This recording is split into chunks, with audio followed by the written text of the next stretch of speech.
आप सुन रहे हैं जगत गुरु तत्वदर्शी संत रामपाल जी महाराज द्वारा लिखित पुस्तक धरती ऊपर स्वर्ग का पेज नंबर 16।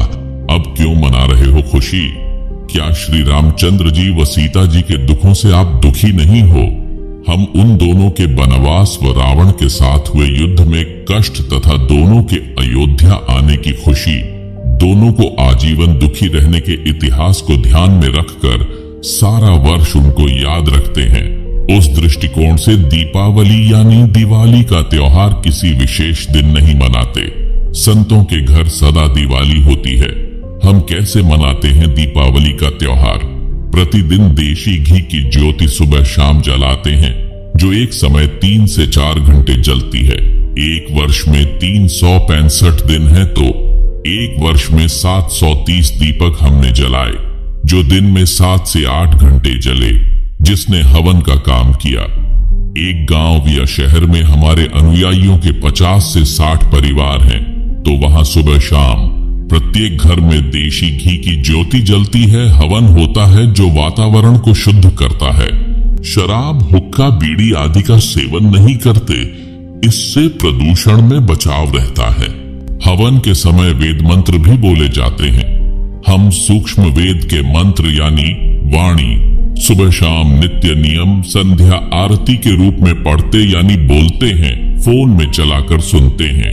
यदि हलवा या खीर खाने की इच्छा होती है तो किसी भी दिन बनाकर खा लेते हैं। जगत के लोग उस दिन या अन्य होली आदि के त्योहार पर बम छोड़ते हैं, पटाखे छोड़ते हैं, प्रदूषण फैलता है। कई बच्चों की आंखें खराब हो जाती हैं, कईयों के हाथ खराब हो जाते हैं, कई स्थानों पर आग लग जाती है। यह सब हम नहीं करते, सख्त हिदायत है। हम राम को दिन रात याद करते हैं। एक दिन की तो बात छोड़ो, होली दुल्हनडी के ऊपर जो उधमस उतारा जाता है उसका उस त्योहार से क्या लेना देना है? होली का त्योहार भक्त प्रहलाद की रक्षा परमात्मा ने की। भक्त प्रहलाद के पिता हिरण्यकशिपु ने चिता की तरह लकड़ियों का ऊंचा ढेर लगवाकर प्रहलाद भक्त को जिंदा जलाने की योजना बनाई। होलिका नामक पापिनी जो प्रहलाद भक्त की सगी बुआ थी, हिरण्यकशिपु के आदेश से अपने ऊपर अग्निरोधक चद्दर ओढ़कर भतीजे प्रहलाद को विश्वास में लेकर कहा कि देख बेटा, मैं भी तो आग में बैठी हूं, कुछ नहीं होगा। गोद में प्रहलाद को बैठा लिया, अग्नि जला दी। परमात्मा ने आंधी चला दी।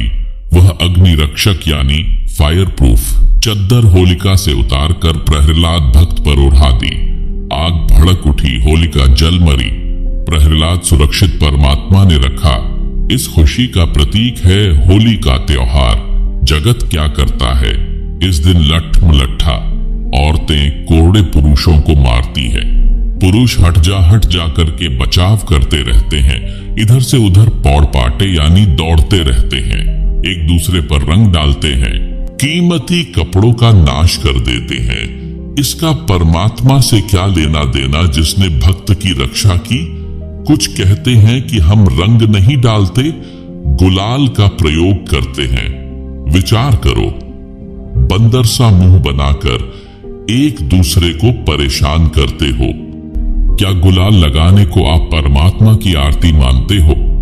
दिवाली का त्योहार त्रेता युग के अंत में हुई। रावण वध व सीता समेत अयोध्या रामचंद्र की वापसी के बाद मनाया जाने लगा। उससे पहले क्या त्योहार मनाते थे? केवल धार्मिक यज्ञ का अनुष्ठान करते थे। आप सुन रहे हैं जगत गुरु तत्वदर्शी संत रामपाल जी महाराज द्वारा लिखित पुस्तक धरती ऊपर स्वर्ग का पेज नंबर 17। होली का त्योहार सत्य युग के अंत में प्रहलाद भक्त की रक्षा परमात्मा द्वारा नरसिंह रूप में की जाने के बाद प्रारंभ हुआ। उस समय सत्य युग लगभग 16 लाख वर्ष बीत चुका था। उससे पहले तो यह त्योहार नहीं मनाया जाता था, केवल धार्मिक यज्ञ शास्त्रों के अनुसार किए जाते थे, जैसे हम करते हैं। हमारा उद्देश्य है कि सारा जहान शास्त्रोक्त विधि से सामाजिक व धार्मिक कर्म करे, ताकि कलयुग में सत्य युग जैसा माहौल बने, सब सुखी हो जाएं। हम क्या करते हैं? हम प्रतिदिन परमात्मा का शुक्र कई बार करते हैं। एक दिन ड्रामा नहीं करते, शास्त्रों अनुसार धर्म कर्म करते हैं, धर्म यज्ञ करते हैं। अजब गजब बात।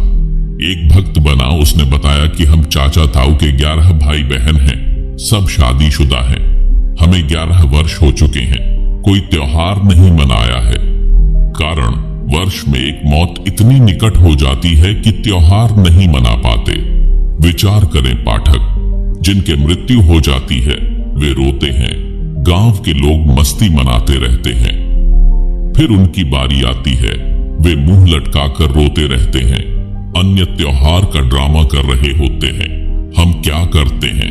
हम किसी की आत्मा न दुखे इसलिए व्यर्थ दिखावा नहीं करते, दिन रात राम को याद रखते हैं। हम धार्मिक अनुष्ठानों को त्योहार रूप में मनाते हैं, वहां कोई गाना बजाना नहीं, केवल सत्संग करके पाठ करके परमात्मा का गुणगान करते हैं। धर्म यज्ञ करते हैं, उस समय हलवा खीर लड्डू जलेबी आदि बनाते खाते हैं, ऐसे त्योहार मनाते हैं। धरती ऊपर स्वर्ग कैसे बना? हमारे नियम है, नंबर 1, किसी नशीले पदार्थ का सेवन नहीं करते, यानी किसी प्रकार का नशा नहीं करते हैं। नंबर 2, तंबाकू का सेवन नहीं करते हैं। नंबर 3, दहेज नहीं देते हैं, वो न लेते हैं। नंबर 4, विवाह में 1 पैसा भी खर्च नहीं करते हैं। नंबर 5, चोरी ठगी जारी यानी परस्त्री गमन से डरते हैं, न रिश्वत लेते हैं। नंबर 6, परमात्मा का नाम जपते हैं। नंबर 7, धार्मिक अनुष्ठान गुरुजी की आज्ञा में रहकर करते हैं। ऐसे धरती ऊपर स्वर्ग बना है। कल युग में सत्य युग बनेगा। एक बुद्धिजीवी व्यक्ति ने हमारी व्यवस्था को ठीक से समझा तो बोला, न तो तुम शराब पीते, न बीड़ी सिगरेट, न हुक्का पीते, न दहेज लेते न देते। तुम जो कमाते हो वह सारी बचत है। जो संत रामपाल जी से दीक्षा ले लेता है उसके तो यूं समझो एक लड़का नौकरी लग गया, इतनी बचत हो जाती है। मेरा एक बुआ का लड़का है, वह महीने के 60,000 रुपये सैलरी लेता है, सरकारी नौकरी है। शराब सिगरेट पीकर घर का नाश कर रखा था। मैं एक दिन सुबह सुबह उनके घर गया, वह तो नौकरी गया था, कहीं पीकर पड़ गया, आया ही नहीं घर। ऐसा कई बार करता था। उसकी पत्नी ने चूल्हा जला दिया, उस पर डेगची रख दी, चाय बनाने लगी। मैं दूसरे कक्ष में बैठा था, उठकर देखा तो वह चूल्हे के पास बैठी थी। आप सुन रहे हैं जगत गुरु तत्वदर्शी संत रामपाल जी महाराज द्वारा लिखित पुस्तक धरती ऊपर स्वर्ग का पेज नंबर 18। 1 घंटा हो गया, चाय नहीं आई। तब मेरी बुआ उस शराबी की माता जो दूसरे लड़के के साथ रहती थी आई। बोली, उठ ले, कितकी चाय पीवेगा, न चीनी न दूध न चाय पत्ती, नाश कर रखा है लड़के ने। मैं दूसरी बुआ के लड़के के घर गया, वहां चाय पी, कुछ सामान दुकान से खरीद कर उसके घर डाल कर आया। उसकी पत्नी रो रही थी, मैं चला गया।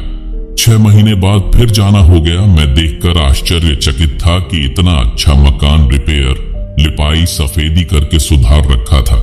घर में सब सुविधा का सामान था।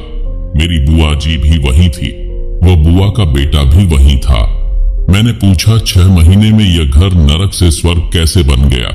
उस भाई ने बताया कि इस गांव में संत रामपाल जी सत्संग करने आए थे। रात्रि 9 बजे का समय था। मैं ड्यूटी से आया, घर पर कोई नहीं था। मुझे पता चला सत्संग में गए हैं।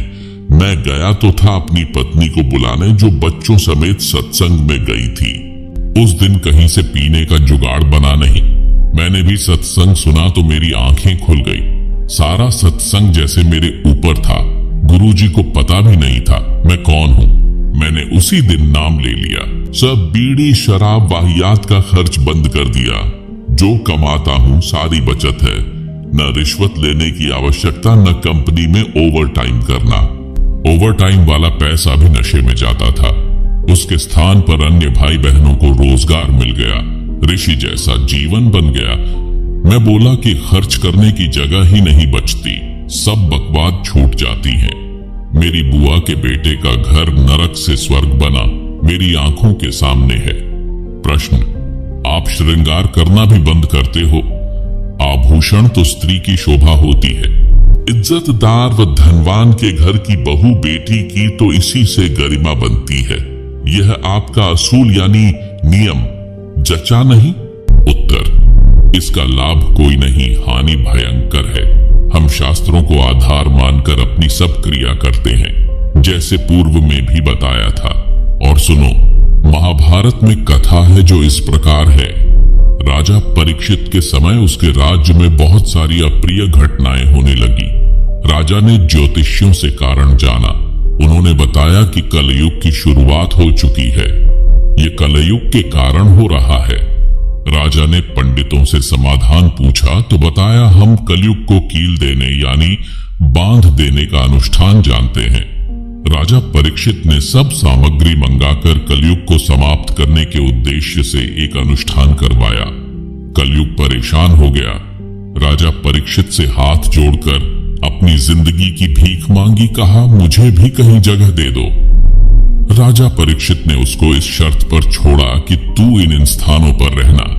नंबर 1, शराब सेवन करने वालों के पास। नंबर 2, स्वर्ण यानी गोल्ड में। नंबर 3, जुआ खेल में। नंबर 4, वैश्याओं के पास। एक दिन राजा परीक्षित शिकार करने के लिए वन में गया।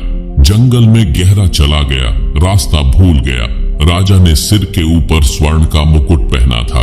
कलयुग मक्खी बनकर राजा के सोने के मुकुट पर बैठ गया। एक ऋषि साधना कर रहा था। राजा ने आवाज लगाई कि ऋषि जी, मैं मार्ग भूल गया हूँ, मुझे मार्ग बता। ऋषि साधना में व्यस्त था, कोई उत्तर नहीं दिया।